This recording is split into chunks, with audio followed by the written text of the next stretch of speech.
পশ্চিমবঙ্গে প্রথম দফার এবং তামিলনাড়ুর নির্বাচনে দেখা গেছে ভোটারদের ব্যাপক উপস্থিতি। বিশাল নিরাপত্তা বাহিনী মোতায়েনের পরেও কয়েকটি জায়গায় সংঘর্ষের খবর পাওয়া গেছে। বিধানসভা নির্বাচন নিয়ে আরও আলোচনা করতে আমাদের সঙ্গে স্টুডিওতে উপস্থিত আছেন গবেষক ও রাজনীতি বিশ্লেষক আলতাফ পারভেজ। যুক্ত হচ্ছি তার সঙ্গে। আলতাফ পারভেজ, আপনাকে স্বাগত। এখন বিদেশে আপনার কাছে জানতে চাচ্ছিলাম, এই যে মুসলিম অধ্যুষিত যে দেশ মালদা আর মুর্শিদাবাদ এবং উত্তর দিনাজপুরে যে ভোট এবারের নির্বাচনে কতটুকু প্রভাব ফেলতে পারে আপনার কাছে মনে হয়? এবং সেই সঙ্গে আরেকটি প্রশ্ন করতে চাই, এসআইআর প্রক্রিয়ায় কোন দল লাভবান হতে পারে? এসআইআরে সবচেয়ে বেশি যে জেলায় বাদ পড়েছে ভোটার, তার মধ্যে মুর্শিদাবাদ এক নম্বরে আছে, প্রায় 7 লক্ষ মানুষ বাদ পড়েছে। মালদায় আপনি যেটা বললেন দ্বিতীয় স্থানে আছে, সেখানেও বাদ পড়েছে বেশি। এই জেলাগুলো মূলত সংখ্যালঘু প্রধান জেলা, ফলে এই জেলাগুলোয় সমর্থক বেশি ছিল তৃণমূলের, কংগ্রেসের এবং সিপিএমের। ফলে এখানে বেশি ভোটার বাদ পড়া মানে বিজেপি লাভবান হচ্ছে এবং ক্ষতিগ্রস্ত হচ্ছে বিরোধী দলগুলো। তৃণমূল সরাসরি ক্ষতিগ্রস্ত হবে, কংগ্রেস এবং সিপিএমও ক্ষতিগ্রস্ত হবে। কিন্তু যেটা এবারের ভোটের আগে, এসআইআরের আগে ধারণা করা হচ্ছিল এই জেলাগুলোতে ত্রিমুখী ভোট হবে, অর্থাৎ কংগ্রেস, তৃণমূল এবং বিজেপির মধ্যে। কিন্তু এখন প্রচুর মুসলিম ভোটার বাদ পড়ার কারণে এখন মুসলিম ভোটাররা পোলারাইজড হয়ে, তারা সম্ভবত তৃণমূলকেই এবার ভোট দিবে। ফলে এখন অত্যন্ত দ্বিমুখী একটা মেরুকরণের ভিতর দিয়ে এই জেলাগুলোয় ভোট হবে আর কি। ফলে তৃণমূল কিছু ভোটার যেমন হারিয়েছে এসআইআরের মধ্য দিয়ে, আবার যেহেতু দ্বিমুখী ভোট হচ্ছে সে কারণে কংগ্রেস এবং সিপিএমের অনেক ভোটও তৃণমূল পেয়ে যাবে। ফলে ফলাফল নিয়ে একটা অনিশ্চয়তা আছে এই 3 জেলাতেই। তবে সাধারণভাবে বলা যায় এই 3 জেলাতেই সংখ্যালঘু ভোটাররা এসআইআরে ক্ষতিগ্রস্ত হয়েছে এবং দীর্ঘমেয়াদে এই 3 জেলাতেই সংখ্যালঘুদের রাজনৈতিক ক্ষমতায়ন অনেক কমে গেল আর কি বলা যায় আর কি। এবারে ভোটার উপস্থিতি কিন্তু আমরা দেখতে পেয়েছি চোখে পড়ার মতো ছিল। এর পেছনের কারণ কি? পশ্চিমবঙ্গের ভোটাররা কি অনেক বেশি রাজনৈতিক সচেতন হয়ে গেছে নাকি? আপনার কি মনে হয়?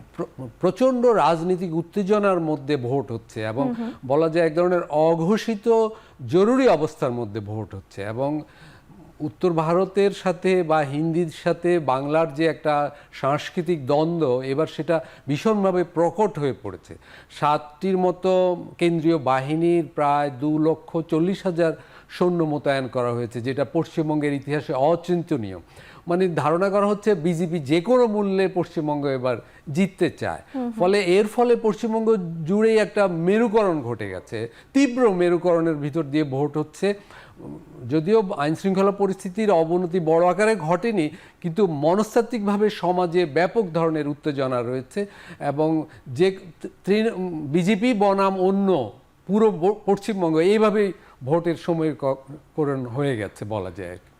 আমরা তো দেখতে পেলাম আমাদের একজন সহকর্মী যুক্ত হয়েছিলেন, তারা বলছিলেন যে সেখানে সহিংসতার ঘটনাও ঘটেছে।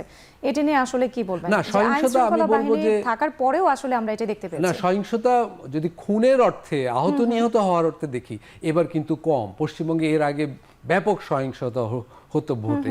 এবার মূলত যেটা হয়েছে, মানুষ হতবিহ্বল হয়ে গেছে, মানসিকভাবে ক্ষুব্ধ। কারণ গত ভোটার এবং এই ভোটের মধ্যে 91 লাখ মানুষ ভোটাধিকার হারিয়ে ফেলেছে।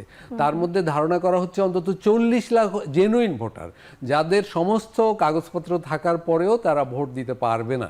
ফলে এই মানুষ প্রচণ্ড একটা ক্ষোভের ভিতর আছে পশ্চিমবঙ্গ জুড়ে। এবং দেখুন, রাজ্যে আজকে যখন 16টি জেলায় ভোট হচ্ছে, একই রাজ্যে অন্যদিকে কিন্তু নরেন্দ্র মোদী আসছেন আজকে প্রচারের জন্য। অর্থাৎ আজকে একদিকে ভোট হচ্ছে, অন্যদিকে প্রচার অভিযানও চলছে। এটা কিন্তু পরোক্ষে ভোটকে প্রভাবিত করার একটা চেষ্টাও বলা যায়। কিন্তু কেন্দ্রীয় বিজেপি সরকার সেটা সরাসরি করছে এবং তৃণমূলের শত শত সংগঠকের বিরুদ্ধে, শত শত কেন হাজার হাজার সংগঠকের বিরুদ্ধে গ্রেপ্তারি পরোয়ানা জারি করা হচ্ছে, আত্মসমর্পণ করতে বলা হচ্ছে। মানে বিরোধী দল, আমি বলবো, খুব কোণঠাসা অবস্থায় ভোটে অংশ নিচ্ছে আর কি। বিজয় থালাপতির আমরা একটা স্টারডাম আগেই দেখতে পেয়েছি, সেটা তামিলনাড়ুতে। এবং সেই ক্ষেত্রে আসলে টেক্কা দিতে পারবে কিনা বিজেপি জোট?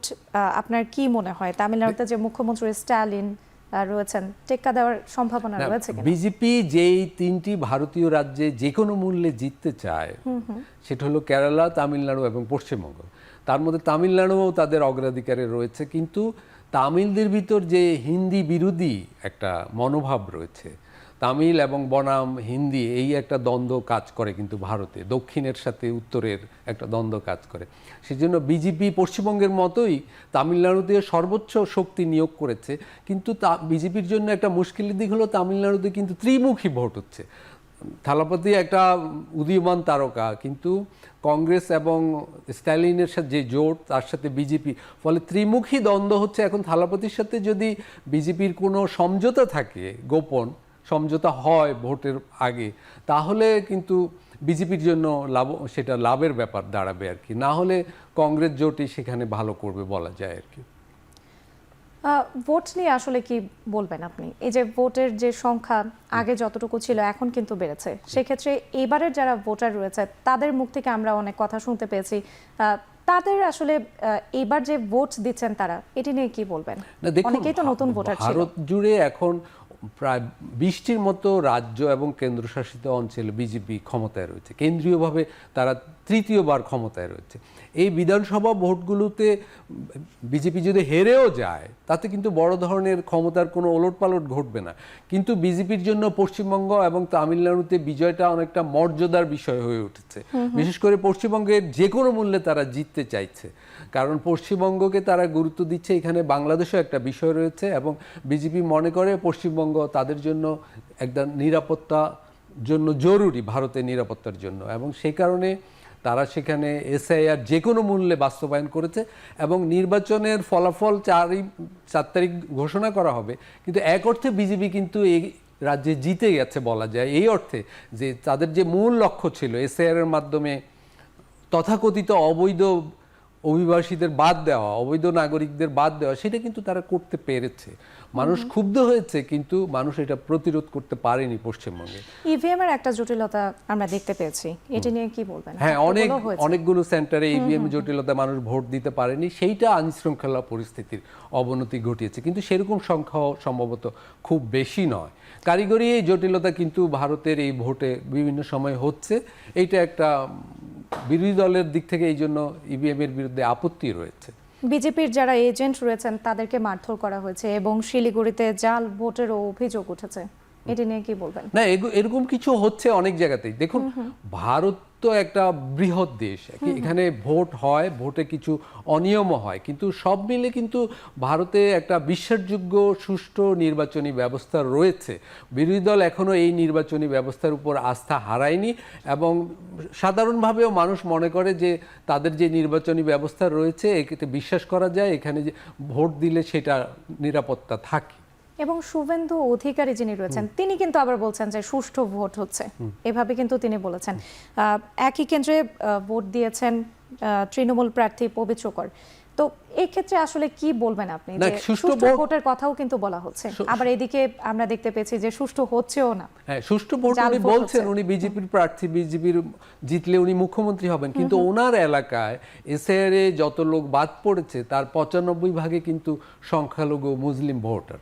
অর্থাৎ ভোটের আগেই কিন্তু পশ্চিমবঙ্গে একটা অঘটন ঘটে গেছে, যেটা মানে ভোটের আগে একটা অসুষ্ঠু ঘটনা ঘটে গেছে, যার জন্য ক্ষতিগ্রস্ত হবে মূলত তৃণমূল, কংগ্রেস এবং সিপিএম। ফলে বিজেপি এবং বিজেপির হয়ে নির্বাচন কমিশনার জ্ঞানেশ কুমার, অমিত শাহ, নরেন্দ্র মোদী, মমতা ব্যানার্জি, মানে অনেক প্রতিপক্ষের সঙ্গে লড়াই করছেন এইবার কিন্তু। ফলে অনেক ধন্যবাদ আপনাকে আমাদের সঙ্গে যুক্ত হওয়ার জন্য, আলতাফ পারভেজ। আপনাকে